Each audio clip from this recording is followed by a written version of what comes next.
Alternatives to donate buttons. This sounds interesting. What's this about? This article I found on the Fix, and it is essentially discussing other revenue options that aren't subscriptions, but also aren't just a one-time donation that a lot of us have been trained to ignore on the page just because we've been online long enough that we know to just glaze over that kind of thing. So they're getting creative here. So we'll listen to the story and then discuss takeaways. Are there alternatives to donate buttons? This episode of Today in News Tech is made possible with audio articles by ourhometown.com.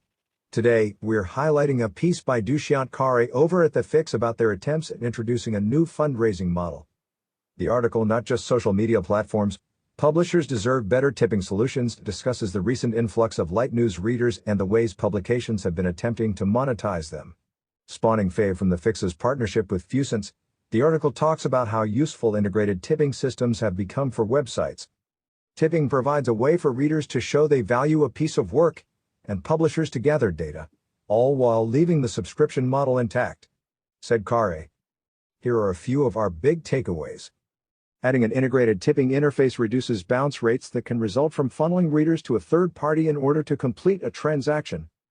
Light readers are casual, infrequent, and picky. They are far less likely to subscribe, but far more article to pay or donate on a per-article basis. On-site tipping is a great solution for public service journalism and other instances where publications need support but paywalls are antithetical to their mission. It's becoming increasingly clear that papers will need to shift to more flexible, dynamic monetization models in order to keep up with readers' habits. Because of this, Our Hometown built its WordPress platform to accommodate a variety of paywall and monetization strategies. Pull up the article there. Let's highlight these takeaways through the lens of the local news publisher. I'm writing an email right now to ops, just imagining how this could be done on our sites. Really, all that it needs is a button that draws attention to the fact that we take tips and sends them to a page that could be a gravity form to process the payment. I guess just putting in the credit card every time is a little bit of a hurdle there, but we can definitely do this technically. Yes. I mean, the article goes into a little more in depth. This is kind of a promotional post. This is The Fix talking about a company that they're currently working with that is also developing a platform for doing this. It sounds like all it is just integrating donations directly on the page rather than redirecting the reader somewhere else. Because like they point out, like I know personally when I've clicked to buy or even donate on a website before and it takes me to a separate web page, I either forget about it or I just don't want to deal with it at that point. Yeah. And what would be another example of a third-party tipping site? There's like GoFundMe.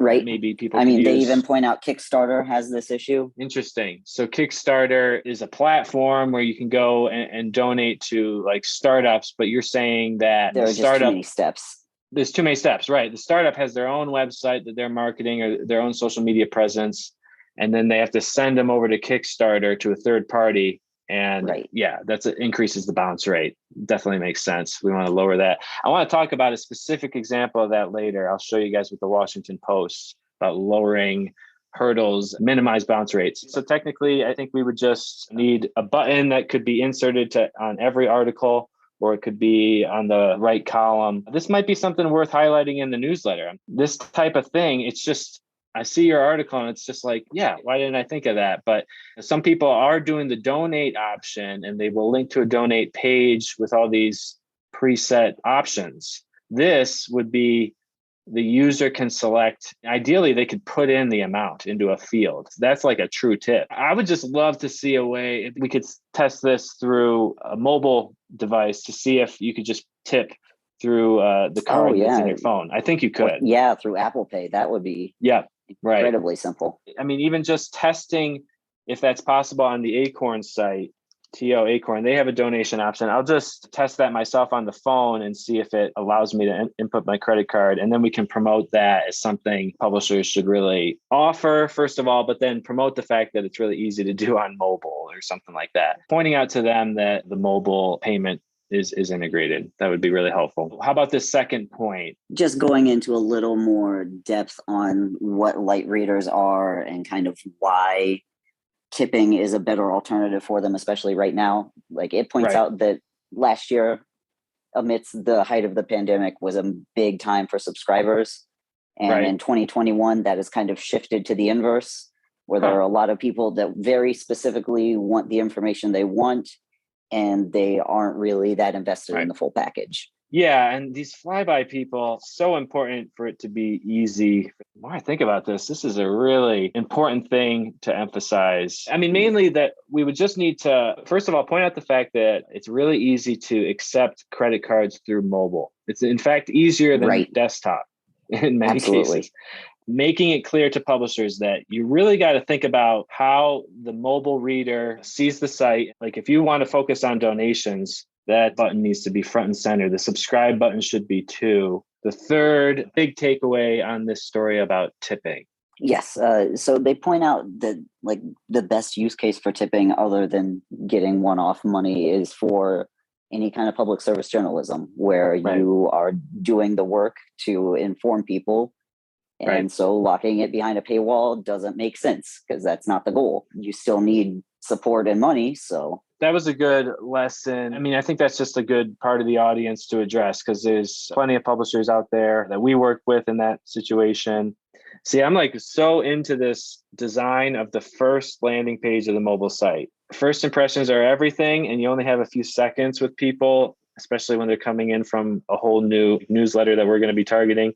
I would almost say that at least a donate button needs to float throughout the page just in the corner at all times. I haven't seen that done, and I'm not sure if we have any plugins that do it, but that's a great idea. It's just logical. Like at any time that they're going to have the desire to donate, we should be right there. I think that pretty much covers it for this article. Now, I sent you an email, Tyler. Could you bring that up? 7 tips on asking for money. This is from Lion Publishers, who we work with. They're a great group, the Local Independent Online News Publishers Association. It's a brand new association. They're very well organized and they produce a ton of great content. We're sponsors, and Henrico Citizen is a member. There's a bunch of online only publications we work with. I get their newsletters occasionally, and today it came out with this one, 7 smart ways to ask your readers for money. So this is kind of like what our hometown does. They're just sending out, helpful tips as much as they can. Tell readers about your impact this year. A bunch of these kind of remind me of what they did at the Recorder here online, just the message that they had above the button. What would your life be like without the Recorder? Let's look at this specific example, though. There's some papers producing an entire annual report about your impact. You could do this in many different ways. They talk about later just putting out editorials talking about what you do. I think that's the main point here, is just educating your readers on all that you're doing for the community. Share your plans and goals for 2022. I love this idea. This is something I like to do at our hometown. We do the year in review. We'll be doing that soon. Need to be doing it in the next couple of weeks, where we look at all the blog posts in the last year, or at least the highlights. That's a great way to reinforce where we've come from. But then like having an executive plan for the next year, what are we working towards? That's huge. That's showing that you're not static. I think the newspaper business has a really bad reputation as just being stuck in the past, but so many newspapers are very forward-thinking and multimedia organizations. They're not just papers anymore. Anything you guys want to add to that? Or have you seen any publishers doing anything like this? That's a good question. Terry, in production, are they writing editorials about what they do or what they plan to do at all? No, that's a really good point. A lot of times we'll see end of the year messages, thank you for your support. We hope we can count on your continued support, but I haven't seen anything ever about the details of what they're doing. Detailing the future goals. That's a great idea. Really interesting. It really is. It's important to thank your readers, but give them a taste of what's coming up, kind of entice them to stick around. And another part of that, I think, to extend this point, and I don't know if it's a later one, but like Kevin Slimp is always talking about, surveys from readers. So not just sharing plans and goals, but showing how you are getting information from the audience to develop those goals. Using the donate tip button, especially the floater. I was thinking about that when Tyler was talking. If you could have the button say something like, want to see more of this, each article, and then use that to formulate your plan for the upcoming year, present that to your readers, as you're absolutely. I love that. Those two things together, because then you know exactly what your readers are looking for. It's a really good point. Just a simple like, dislike button would expand our understanding of the reader's interest so much, because we can look at what they've viewed what are the most popular articles, but we don't know what they thought of the story. We don't know how much of it they read. There's so much more we could be teasing out there. I've seen some publications do it where you go to the page and they give you a little teaser, even if it is a free site or you're logged in, they still just give you a little teaser and it says read more. So if you click that, that's another signal to them that you actually are reading the story rather than just looking at a picture and bouncing. Those would look the same in the stats. I was just going to say a donate button would also really help with those stats because like knowing which articles specifically people are compelled to donate on. Oh my gosh. That's like another $1 million question. Like, what are the articles that put people over the edge and make them finally decide? Because that button's everywhere. If we go down this route, the button's constantly there. Wow. Very exciting stuff. Okay, let's get back to this. Number 3, pulling back the curtains on what it costs to produce your work. This was an interesting one. I don't know how many publishers would feel comfortable with that. I don't know how much detail they'd have to give. Going into 2022, personally, I don't know if newsprint has come down in price or not. That was a major topic in 2020 and 2021. Me, I would be like, okay, yeah, I see your costs have gone up, 700% over 2 years ago for a newsprint. Interested in supporting a paper if they told me that. You can go into as much detail as you want. You could just write an editorial on the rising costs of print and just draw attention to it that way. Or you could put together some type of report that details how much we're spending on digital, how much we're making on advertising. I mean, you could go real granular. Or how much you've lost in advertising revenue because of just show the change rather than the absolute figures like percent loss. Yeah. It's just the truth. You're reporting on yourself as if you were an outsider. You could still spin it as you're not dissing the advertisers for lowering their budgets or having to deal with their budgets. You support the advertisers, but you're the one that's taking the hit. Let's get through the rest of this list because, we've still got a bunch of other points I want to hit. Leverage your partners, advertisers, or major donors to offer perks for year-end giving. We had a great request come through this week. It was a really exciting idea. They offered advertisers their version of 12 Days of Christmas. What the advertiser did was they would buy a spot and it would be 12 days of movies. At the end, the advertisers would offer a small prize and then there would be a drawing at the end or whatever. But I thought that was a great idea to grab your sponsors, grab your advertisers and give them an option to kind of shine. That's just a creative way of bringing up the advertisers, not in just a display ad. You're creating content for people to enjoy. In this case, it would be a minimum donation to receive perks. So, it's just, I guess, a matter of partnering with the business and saying, look, let's just agree to give away this much. That's just going to be your cost to get this exposure. When a publisher approaches an advertiser to come up with a discount deal, they understand they need to give away something to get the attention. It just depends on what kind of advertiser it is, what they could give away. It could be anything, 2-for-1 coupon or something at the restaurant. Get people in the door. Just to get them spending something on that first visit. Set a campaign goal and update your readers along the way. Okay, this is the one I mainly wanted to comment on. This seems like such a great idea.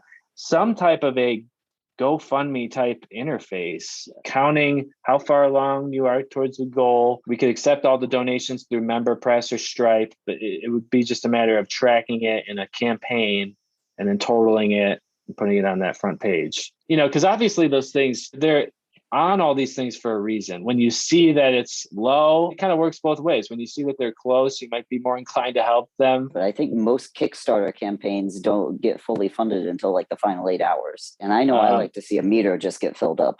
I think that's exciting to watch. Exactly. Yeah. I love this idea because this is all just kind of happening behind the scenes. If you know that other people are donating, I think that may also make more people inclined to do it because they see that this is like gaining momentum.